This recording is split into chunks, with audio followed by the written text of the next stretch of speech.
আজকের আলোচনার বিষয় হচ্ছে রাসূল সাল্লাল্লাহু আলাইহি সাল্লামের আনুগত্য, ইত্তেবাউর রাসূল।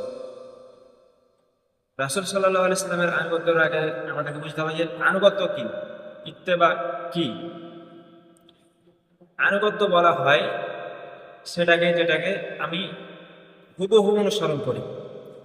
ঠিক আমি কারো অনুসরণ করবো, আমি যদি মেসির অনুসরণ করি কথার কথা, তো আমি সে যে স্টাইলে চুল কাটে, যে স্টাইলে খেলে, যে স্টাইলে সে মানে পোশাক পরে, চলাফেরা, প্রত্যেকটা জিনিসই যে তার হুবহু করাটা হচ্ছে আনুগত্য। বা আমি যদি রোনালদোর হোক বা যে কোনো কার হোক, বা নায়কের হোক বা যার হোক, বা আমি কোনো মডেল, কোনো নেতার অনুসরণ করছি, তো আমি হুবহু তার মতো চলার চেষ্টা করবো, তার মতো কথা বলার চেষ্টা করবো। আবার এখন তো কিন্তু দেখা যায় যে অনেক আলিমও অনেকের অনুসরণ করার চেষ্টা করে, যে হুবহু তার মতো কথা বলা বা তার মতো।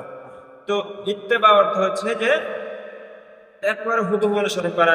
তার মানে এই নয় যে আমি সাথে সাথে চলা, যে আমি আছি, আমি এবং আমার সাথে আরেকজন আছে, সে আমার সাথে সাথে চলছে, এটা ইত্তেবা নয়। বা আমার পিছে পিছে চলছে, সেটাও ইত্তেবা নয়। সেটা ইত্তেবা যেটা আমি যে জায়গায় পা দিয়ে যাচ্ছি এবং সেও সে জায়গায় একই রূপ অনুরূপ ভাবে পা দিয়ে দিয়ে হেঁটে যাচ্ছে, এটাই হচ্ছে ইত্তেবা।